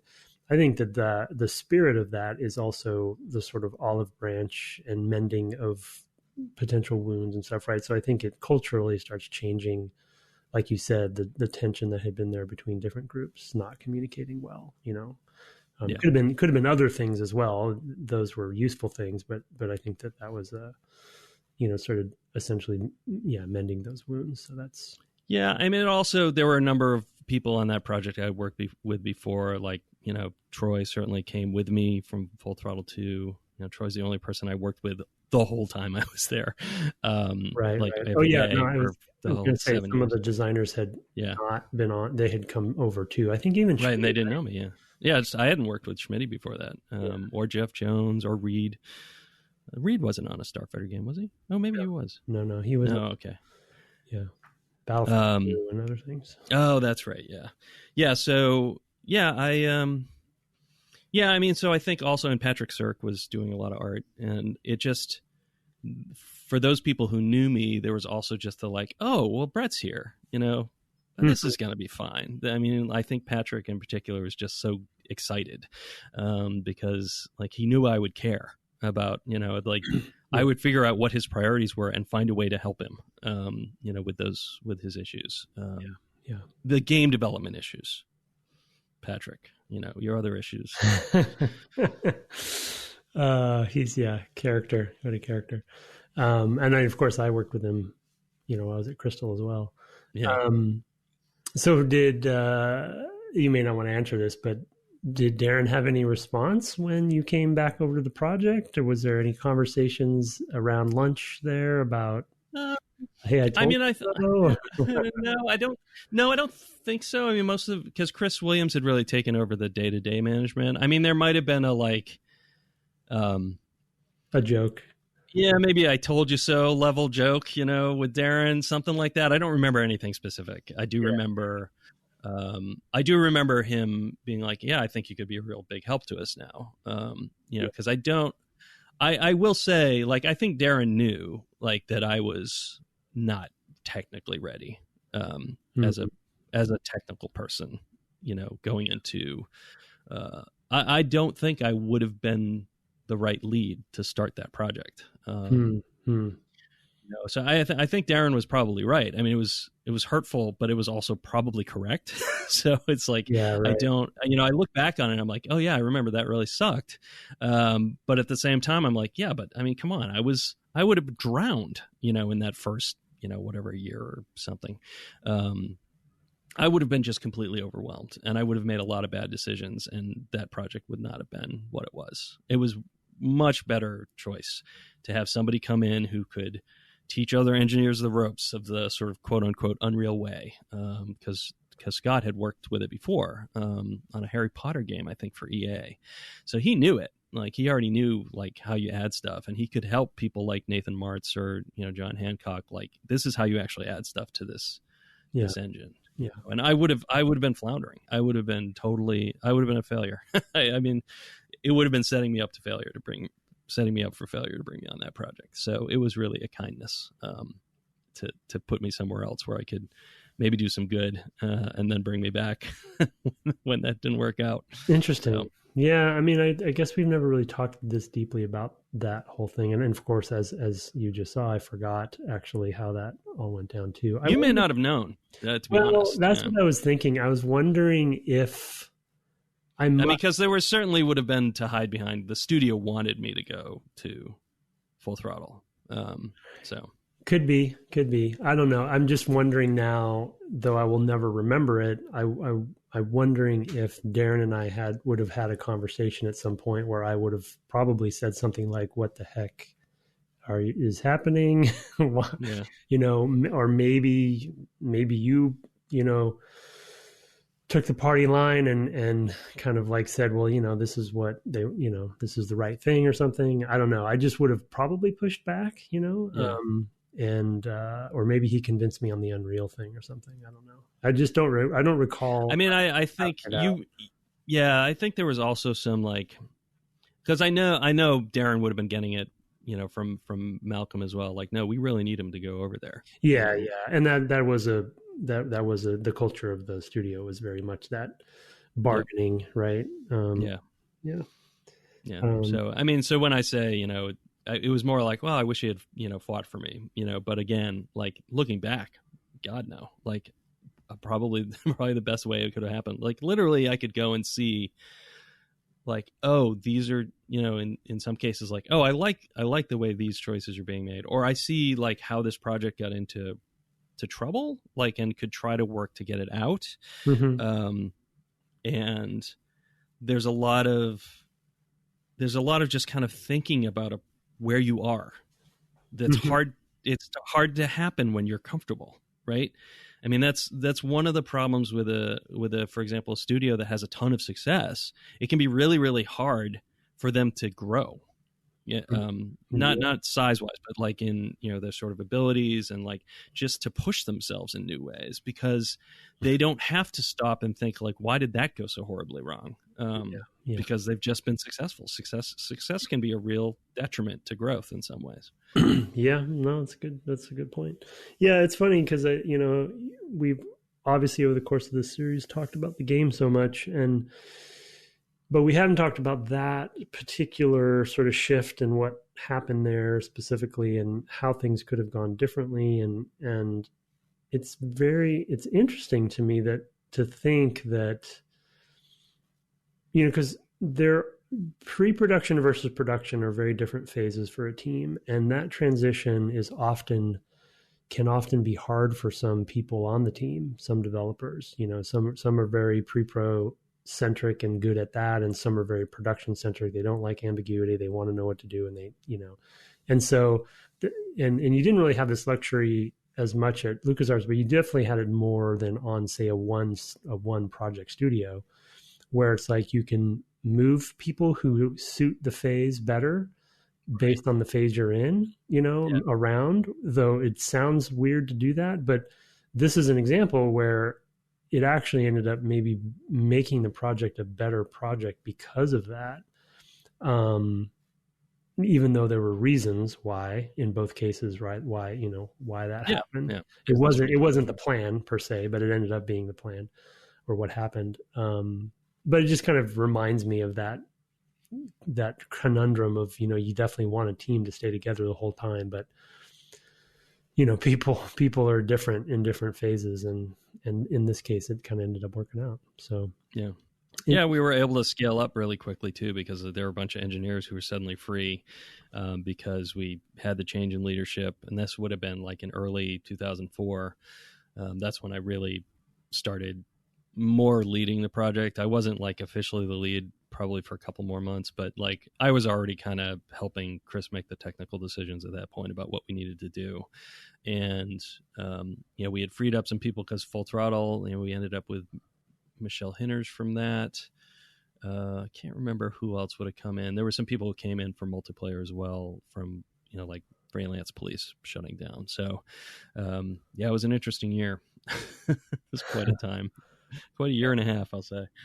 Yeah, it was a weird studio when it comes to staffing, because just like you said, the matrix aspect of it, and you have these department managers who have different motivations than the projects, themselves. And so there was always this weird sort of shuffling around that can happen. And, it's like, oh, I really want to go on this project, but the individual, but you probably often it's hard to go to exactly the place you want to go because it just doesn't work out right in this sort of weird medium size, studio. Yeah. Well, thank you, sir. We're up to the Republic Commando up to date there, and perhaps we'll have you on another time to talk about more adventures down the road. I don't know if there's anything you'd like to plug about your current happenings, but yeah. No, I mean, these days I'm pretty much, I split my time between podcasting and being a dungeon master. I haven't worked out how to make either of those things pay, so who knows, at some point I may have to do some professional work again. I do noodle with some private projects, but yeah, I've been very lucky in that in this very difficult time. I'm okay. Like, kind of just kind of hold off a little bit and see how things go. So. Yeah. Well, good. Thank you for coming on. And where can people find you on the internet? I moderate my podcast's Twitter feed, so you can find that at Dev Game Club. Okay. Well, good. Thank you for moderating that. That's a big help to that podcast. All right. Well, then, thanks, and thanks for being on, sir. Thank you.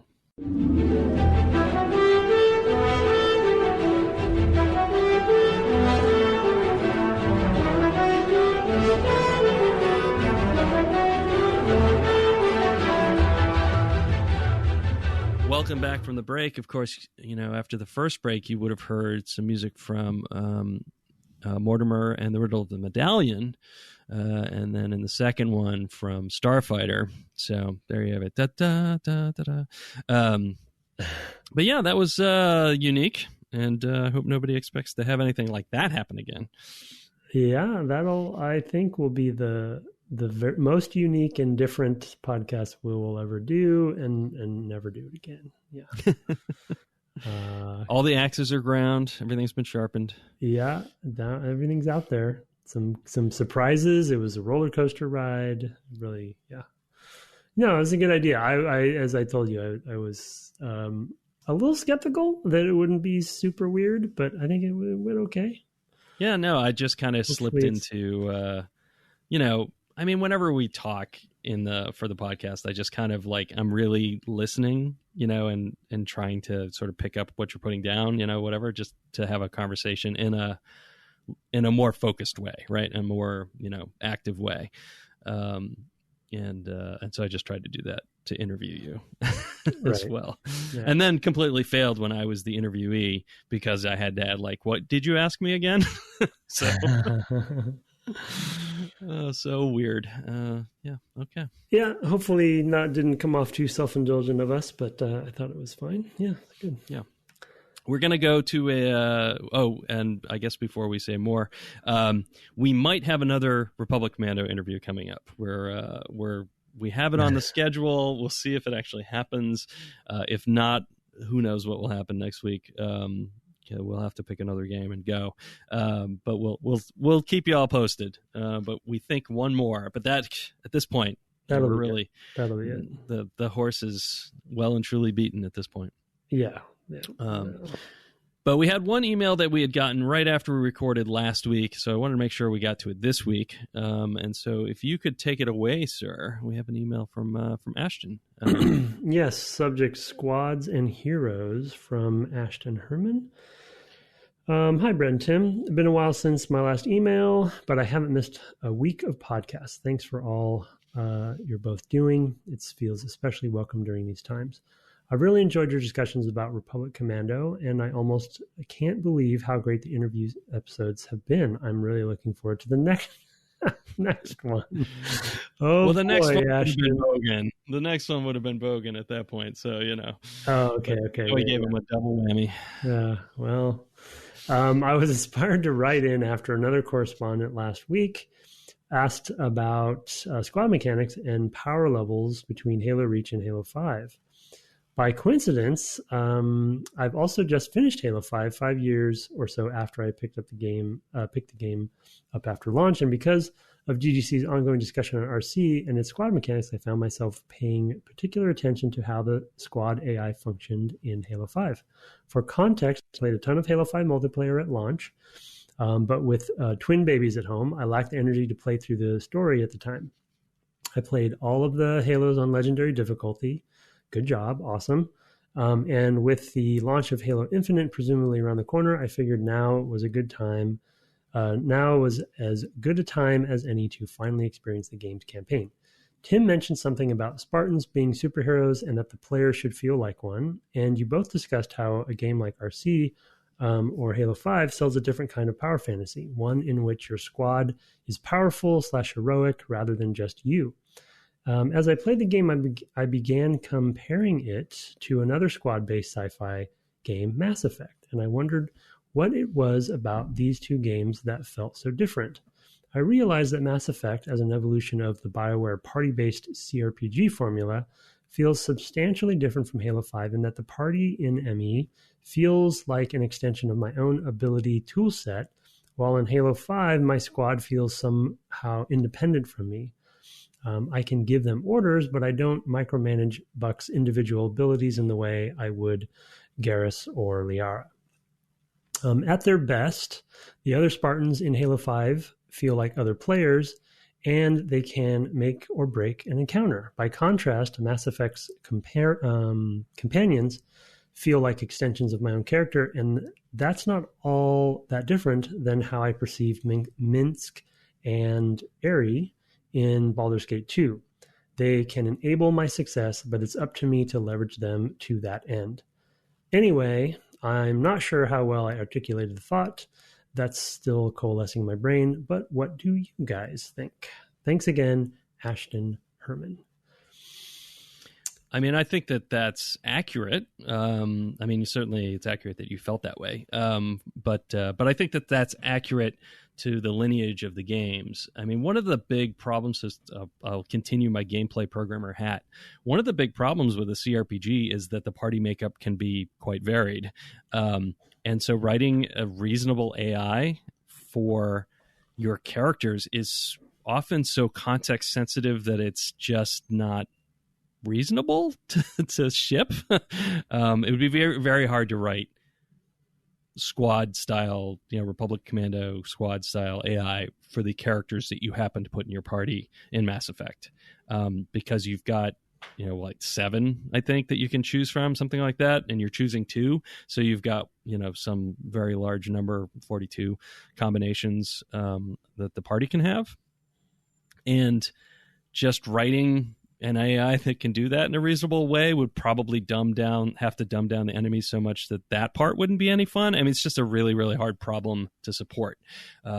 So they're basically offloading the AI for the squad to you, the human player, I think is what's happening in those games, which I think is a perfectly reasonable choice, especially considering their personal history, right? Their lineage as developers. Yeah. Yeah, I mean, I think he's he was coalescing fine around the point. I think it does just basically come down to the goals of the games, because I mean, even taking a step back from Baldur's Gate and looking at Mass Effect, which is intended, they as that series went on, that their intention was to get more and more action oriented. They never completely embraced it, and so there was always going to feel like some of that RPG extension was always going to be there. And I think that really just comes down to the goals and the expectations, because when you're playing a BioWare game, you have that expectation that the party is really a part of you and working for you in that way. And then when you're playing an action game, which Halo 5 and RC are trying to achieve, then the fantasy is just different, and I think you want that sense of somewhat a balance of autonomy or, of seeming autonomy from your squad mates, but then an occasional, control, maneuver or what have you. In Halo 5, we had contextual, they weren't as elaborate as maneuvers, but we had a lot of contextual things like that. Like you can put them on turrets, you can have them attack specific enemies, pick up weapons, those sorts of things. So it wasn't all the way there. And I don't know if I mentioned this last time, but for anyone who was wondering, I must have, a lot of those core concepts were actually on the project before I got there, even though my RC influenced the game once I got there. Early in their pre-pro, they were dabbling in some of that stuff. Josh Lindquist, actually, who was the programmer on that, some of that was really his vision. So I don't know if he played RC and, was influenced, or if it was just his own thing, but I don't remember. But anyway. Yeah, I mean, the other thing, too, is like, I don't remember some of the aspects of Mass Effect all that well, but I mean, I don't know if you can sort of customize the character builds as well, like so that you're also controlling that aspect of like if Garrus levels up. I don't remember if you get. It's not like Baldur's Gate where you have like a character sheet and stuff. Okay, yeah. I couldn't remember like if they had sort of Yeah, I didn't. Yeah, I don't remember. But so like it multiplies the amount of that you have to do. Yeah. AI wise, if they were to be sort of independent. Number one, but number two, it would also be a disconnect of like, oh well, I'm controlling this aspect of them. Why don't I also get to control them, in the combat aspects or whatever? Yeah. So there's also those sorts of choices, when you're have more like godlike control over the characters. There's also like that you want to have that feel consonant, right? You want it to feel like a continuation of that throughout the game. I feel like it's holistic. So yeah. Different goals for sure. But yeah, I think the lineages, RPG versus action are a huge part of that as well. So yeah, it is whenever you have an AI squad with you, that balance is always part of the big debate for sure. Yeah. Yep. And we spoke to that as far as like how powerful could the commandos be? Like and how autonomous do they feel, versus how handholdy, and I just think an RPG, somebody who's playing an RPG and has an expectation of an RPG wants that micromanagement to be there a little bit more, versus just shooting around, everything's shooting each other. So yeah, that's very true. I mean, I played an old school RPG recently whose name I won't say because I was frustrated by some late game choices. And that was something somebody commented on in my stream, was just like how fiddly this is the point. Like, this is what they were like. And I was like, oh yeah, that's true. That's entirely what they were like. I just haven't played one in a long time. I forgot how fiddly they are, and how much. Yeah, it was a total, I mean, it was meant to be like, and once I accepted that, I was like, oh yeah, of course this is what they're like. I don't know what I expected. Yeah. I just hadn't played like a PC CRPG in a million years, and it kind of whet my appetite. Now I'm like, well, maybe I can play some others. So did I see that you're playing Hollow Knight now? I am. Oh, yeah. So I can. I didn't finish that, but I like that game. I should it's so good. It's very good. It's so good. I mean, I will say I don't know that I'm already running into some like platforming difficulty. Oh, I'm terrible at it. Yeah. Yeah, and I've generally been pretty good at them, but I am definitely, you already picked on me for my age once, but I am definitely starting to feel it a little bit in this episode. Yeah. Young man, you young whippersnapper. Yeah. I started, so yeah, twitch.tv/Brad Duval, not something I said at the end of my interview, but yeah, I'm playing Hollow Knight now, and I do love it. I also could see it. It's quite difficult, and I could see it being a game that I have difficulty finishing. If I'm able to finish it, but I'm pretty stubborn though at the same time. So true. There's a good chance that I will push on through. But man, that game is so good, so good. So much good stuff in that game. it's a game where I'm like, boy, we could talk about. Oh yeah, it's what just came out like 4 years ago or whatever. Guess it wouldn't fit for the podcast, but someday. Someday. Just keep doing this for 20 years. Oh my god, I can't imagine being pushing 70 and playing a game like Hollow Knight. I don't know that. Yeah, I've been having some carpal tunnel issues recently, so it's just like ugh. It's my own fault. I went biking and I didn't have good posture for a long ride, and I did some damage. So now I'm recovering. But anyway, enough about me. You can find the podcast on the web at devgameclub.com and on Twitter, as previously mentioned, at devgameclub, where you can also find my co-host at Tim Longo Jr. with the JR at the end. You've said that so many million times, and you so badly flubbed it in the interview. It's highly entertaining. I was like, uh-oh, I was like, might be in trouble here. Wait, what do I say? No. But yes, thank you so much for this special and strange episode. Have fun playing games this week. And good night. And good night.